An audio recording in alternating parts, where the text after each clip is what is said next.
আসসালামু আলাইকুম। আজকের এই এক্সপ্লেইনারে আপনাদের সবাইকে অনেক অনেক স্বাগত জানাচ্ছি।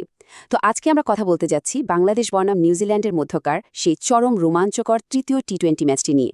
২ মে ২০২৬ মিরপুর শেরেবাংলা স্টেডিয়াম। সিরিজ বাঁচানোর জন্য নিউজিল্যান্ড একেবারে মরিয়া হয়ে আছে, আর বাংলাদেশের সামনে সুযোগ ঘরের মাঠে দাপটের সাথে সিরিজ জয় নিশ্চিত করার। আজকের এই বিশ্লেষণে আমরা ৮টা একদম সলিড রুল বা নিয়ম ধরে ধরে দেখব আসলে কোন দলের পাল্লা কতটা ভারী। তো চলুন আর কথা না বাড়িয়ে সরাসরি শুরু করা যাক। একটু দ্রুত বলে নিই আজকে আমরা কিভাবে এগোবো। আমরা শুরু করব ম্যাচ প্রিভিউ দিয়ে, তারপর রুল 1 থেকে 3 এ দেখব দুই দলের প্রাথমিক শক্তির একটা তুলনা। এরপর রুল 4 থেকে 8 পর্যন্ত চলবে চূড়ান্ত লড়াইয়ের হিসাব নিকাশ, আর সবশেষে আমরা একটা 8 রুল স্কোর কার্ড দাঁড় করাবো, যেখান থেকে পেয়ে যাব আমাদের আজকের চূড়ান্ত প্রেডিকশন।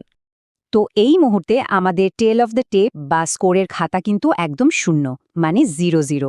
চলুন খাতাটা খোলা যাক আমাদের প্রথম রুল দিয়ে।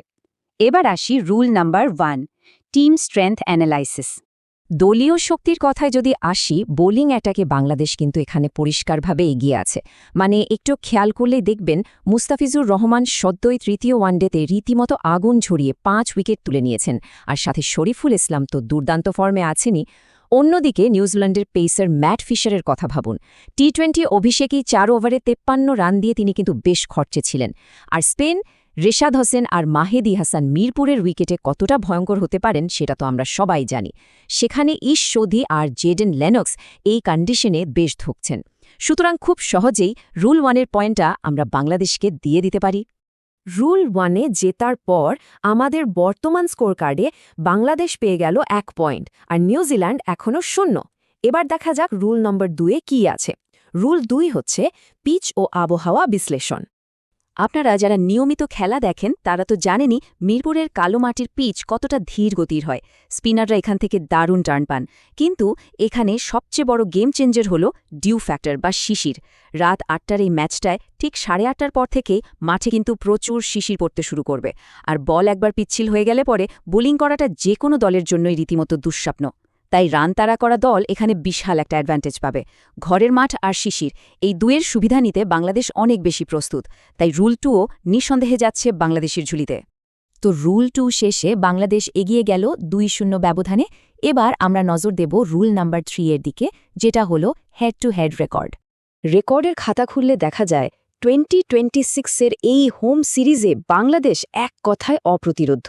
ওয়ানডে সিরিজটা তারা জিতেছে 2-1 ব্যবধানে, আর এই টি-20 সিরিজের প্রথম ম্যাচে কিন্তু একটা ইতিহাস তৈরি হয়ে গেছে। নিউজিল্যান্ড ১৮২ রান করেও সেটা ডিফেন্ড করতে পারেনি। ভাবা যায় 183 রানের বিশাল টার্গেট তাড়া করে জয় তুলে নিয়েছে বাংলাদেশ। দেশের মাটিতে এটাই তাদের সর্বোচ্চ টি-20 রান তাড়া করার রেকর্ড। তো এই অবিশ্বাস্য ফর্ম আর রেকর্ডের বিচারে রুল 3 এর পয়েন্টটাও পরিষ্কারভাবে বাংলাদেশই পাচ্ছে। আচ্ছা, রুল 4-এ যাওয়ার আগে আপনাদের জন্য একটা দারুণ ইনফরমেশন। খেলা দেখার এই উত্তেজনায় যদি আরেকটু বাড়তি মাত্রা যোগ করতে চান, তাহলে 1xBet-এ অ্যাকাউন্ট খুলে ফেলতে পারেন আমাদের official promo code BD sport ব্যবহার করে। এই কোডটা কিন্তু বাংলাদেশি দর্শকদের জন্য একদম স্পেশাল। অ্যাকাউন্ট খোলার সময় বিডি স্পোর্ট ব্যবহার করলেই আপনার অ্যাকাউন্ট হয়ে যাবে ভিআইপি অ্যাকাউন্ট।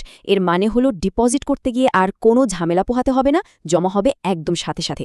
এছাড়াও পাচ্ছেন প্রথম ডিপোজিটে 100% বোনাস, ফ্রি ব্যাট করার দারুণ সুযোগ, সুপার সানডে বোনাস আর ভিআইপি ক্যাশব্যাকের মতো চমৎকার সব সুবিধা। তো ট্রাই করে দেখতে পারেন। প্রোমোর পর আবারও মূল বিশ্লেষণে ফিরে আসি। আমাদের স্কোরবোর্ডে এই মুহূর্তে বাংলাদেশ লিড দিচ্ছে ৩-০-তে। তো এবার আসি রুল নম্বর 4, সাম্প্রতিক ফর্মে। সাম্প্রতিক ফর্মের দিকে তাকালে দেখবেন বাংলাদেশ তাদের শেষ 5টা পূর্ণাঙ্গ ম্যাচের মধ্যে 4টিতেই ফাটাফাটি জয় পেয়েছে। প্রথম ওয়ানডেতে হারের পর তারা যেভাবে বাউন্স ব্যাক করেছে সেটা সত্যি দেখার মতো। অন্যদিকে নিউজিল্যান্ডের অবস্থা কিন্তু সুবিধার নয়। তারা চরম ফর্মহীনতায় ভুগছে, তার উপর ইনজুরির ধাক্কা তো আছেই। এমনকি তাদের নিয়মিত অধিনায়ক টম ল্যাথামও ইনজুরির কারণে স্কোয়াডের বাইরে। ফর্মের এই আকাশ পাতাল পার্থক্যের কারণে রুল 4-এর পয়েন্টটাও সোজা বাংলাদেশে ঘরে যাচ্ছে। এখন পর্যন্ত ফলাফল একেবারেই এক পেশে, স্কোর 4-0। এবার আমরা ঢুকব সবচেয়ে আকর্ষণীয় জায়গাটায়, মানে রুল নাম্বার 5, মূল খেলোয়াড় বিশ্লেষণে। এই রুলটায় বাংলাদেশের দিক থেকে একটু শামীম হোসেনের কথা ভাবুন তো। প্রথম ম্যাচে ছেলেটার স্ট্রাইক রেট কত ছিল জানেন? 238। 13 বলে 31 রানের ওই পাগলাটে ক্যামিও আর উইকেটের পেছনে মারা সেই ভাইরাল পেরিস্কোপ ছক্কার দৃশ্য কি ভোলা যায়? সাথে মিডল অর্ডারে তাওহিদ হৃদয় আছেন অ্যাঙ্কার রোলে, আর ডেথে তো মুস্তাফিজ আছেনই। নিউজিল্যান্ডের কার্টেনে ক্লার্ক বা স্ট্যান্ড ইন ক্যাপ্টেন নিক কেলি হয়তো ভালো খেলছেন, কিন্তু ইম্প্যাক্ট আর ম্যাচ বের করে আনার ক্ষমতার দিক থেকে বাংলাদেশের খেলোয়াড়রা অনেক বেশি ভয়ঙ্কর। রুল 5 তাই বাংলাদেশের পকেটেই যাচ্ছে। রুল 5 শেষে বাংলাদেশ বিশাল ব্যবধানে এগিয়ে, স্কোর 5-0। চলুন দেখি রুল নম্বর 6 অর্থাৎ পরিসংখ্যান ও মেট্রিক্স কি বলছে। এই স্টার্টটা শুনলে আপনারা সত্যি অবাক হবেন। প্রথম টি-20তে বাংলাদেশ শেষ 8 ওভারই তুলেছে 110 রান, মানে শেষের ডেথ ওভারগুলোতে তারা রীতিমতো তাণ্ডব চালিয়েছে। বাংলাদেশের 4 থেকে 6 নম্বর ব্যাটারদের স্ট্রাইক রেট ছিল 200-র ওপরে। এর বিপরীতে নিউজিল্যান্ডের বোলার ম্যাট ফিশার একাই 4 ওভারে দিয়েছেন 53 রান, আর তাদের প্রধান স্পিনার ইশ সোধি ওভার প্রতি 10 রান করে বিলিয়েছেন। এই বিধ্বংসী পরিসংখ্যানই বলে দিচ্ছে রোল 6 কেন বাংলাদেশের পক্ষে যাচ্ছে। স্কোরবোর্ড এখন 6-0। আমরা একেবারে শেষ পর্যায়ে চলে এসেছি। এবার আসি রুল নাম্বার 7-এ। ইটস অল কৌশলগত সিদ্ধান্ত। আগেই বলেছিলাম মিরপুরের শিশিরের কথা। এখানে টস জিতে ফিল্ডিং নেওয়াটাই হলো সবচেয়ে বড় মাস্টার স্ট্রোক। বাংলাদেশ অধিনায়ক লিটন দাস এই পিচের নাড়ি ভুড়ি জানেন। রান কিভাবে তারা করতে হয় সেই কৌশলটা তার খুব ভালো করেই জানা। উল্টো দিকে নিউজিল্যান্ডের নিক কেলি একজন স্ট্যান্ড ইন অধিনায়ক। এখানকার কন্ডিশন তার কাছে বেশ অচেনা, আর শিশিরের মধ্যে রান ডিফেন্ড করতে গিয়ে তিনি বারবারই চরম চাপের মুখে পড়ছেন। এই কৌশলগত লড়াইয়ে তাই রুল 7-এর পয়েন্টটাও যাচ্ছে বাংলাদেশের ঘরে। 7-0-তে দাঁড়িয়ে আমরা এবার আমাদের একদম সর্বশেষ অ্যানালাইসিস, রুল নাম্বার 8, মানসিক দিক ও চাপ সামলানোর ক্ষমতা। সাইকোলজিক্যাল দিক দিয়ে চিন্তা করলে বাংলাদেশ এখন রীতিমতো উঠছে। টানা 3টে ওয়ানডে সিরিজ জয় আর প্রথম টি-20তে ওই ভয়ডরহীন রান তারা তাদের আত্মবিশ্বাসকে একেবারে চূড়ায় নিয়ে গেছে। মিরপুর এমনিতেই তাদের কাছে এক দুর্ভেদ্য দুর্গ। অন্যদিকে নিউজিল্যান্ড মানসিকভাবে বেশ কোণঠাসা। 182 রান বোর্ডে তুলেও হেরে যাওয়ার সেই মানসিক ধাক্কা তারা এখনও কাটিয়ে উঠতে পারেনি। তার ওপর স্কোয়াডে রাচিন রবীন্দ্র আর ফিন অ্যালেনের মতো ম্যাচ উইনারদের না থাকাটা তাদের আত্মবিশ্বাসে বড় একটা ফাটল ধরিয়েছে। রুল 8-এর পয়েন্টটাও তাই চোখ বন্ধ করে বাংলাদেশকে দেওয়া যায়। তো আমাদের 8টি রুলের বিস্তারিত কাটাছেড়া এখানেই শেষ হলো। চলুন এবার আমরা ফাইনাল সামারি বা আমাদের সারসংক্ষেপ স্কোর কার্ডের দিকে এগিয়ে যাই। অবিশ্বাস্য হলেও সত্যি, এই শ্বাসরুদ্ধকর অ্যানালাইসিসের পর আমাদের চূড়ান্ত 8 রুল স্কোরবোর্ড বলছে বাংলাদেশ এই ম্যাচআপের রীতিমতো রাজত্ব করছে। 8টা রুলের মধ্যে 8টিতেই বাংলাদেশ এগিয়ে, আর নিউজিল্যান্ড সেখানে 0। স্পেন, পেজ, বর্তমান ফর্ম কিংবা মানসিকতা, প্রতিটা জায়গাতেই বাংলাদেশ একচেটিয়াভাবে ডমিনেট করেছে।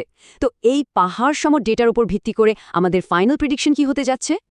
আমাদের সম্পূর্ণ অ্যানালাইসিস এবং ডেটার হিসেব নিকেশ বলছে আজকের এই তৃতীয় টি-20 ম্যাচে বাংলাদেশের জয়ের গাণিতিক সম্ভাবনা বা প্রবাবিলিটি হল 72%, আর নিউজিল্যান্ডের জয়ের সম্ভাবনা মাত্র 28%। আমাদের প্রেডিকশন একেবারে ক্লিয়ার।